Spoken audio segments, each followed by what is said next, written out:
नाडी धुवून येणारी बस देसराणे स्टॉपवर न थांबल्याने विद्यार्थ्यांची तारांबळ।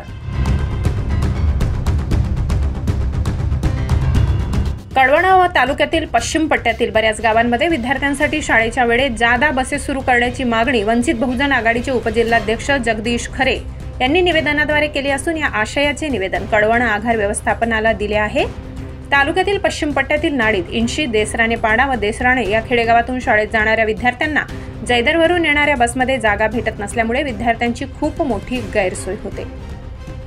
बस भेटत नसल्यामुळे विद्यार्थी कोणत्याही खाजगी वाहनाला हात देऊन भेटेल त्यावेळेस प्रवास करून शाळेत पोहोचण्याचा प्रयत्न करतात, परंतु हा खाजगी वाहनावर केलेला प्रवास विद्यार्थ्यांसाठी धोक्याचा तर आहेच, परंतु खाजगी वाहन चालक विद्यार्थ्यांकडून अव्वाच्या सव्वा भाडे आकारून विद्यार्थ्यांची फसवणूक करत आहेत। शाळेतील विद्यार्थ्यांचा त्रास कमी होण्यासाठी सकाळी 10:30 व संध्याकाळी 5:30 वाजता कळवण आगार व्यवस्थापकांनी विद्यार्थ्यांसाठी जादा बसेस उपलब्ध करून द्यावी अशी मागणी वंचित बहुजन आघाडीचे उपजिल्हाध्यक्ष जगदीश खरे यांनी आगार व्यवस्थापकांकडे केली असून तात्काळ जादा बसेस उपलब्ध करून विद्यार्थ्यांची गैरसोय थांबविण्याची मागणी करण्यात आली आहे। यावेळी समाधान इंगळे, नरेंद्र गरुड, अभिमान दाणी आदींसह शाळेतील विद्यार्थी उपस्थित होते।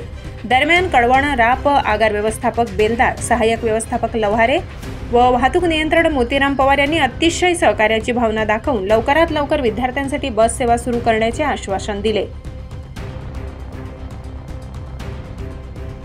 महाराष्ट्र माझा न्यूज चॅनलसाठी प्रतिनिधी भगवान खरे, कळवण।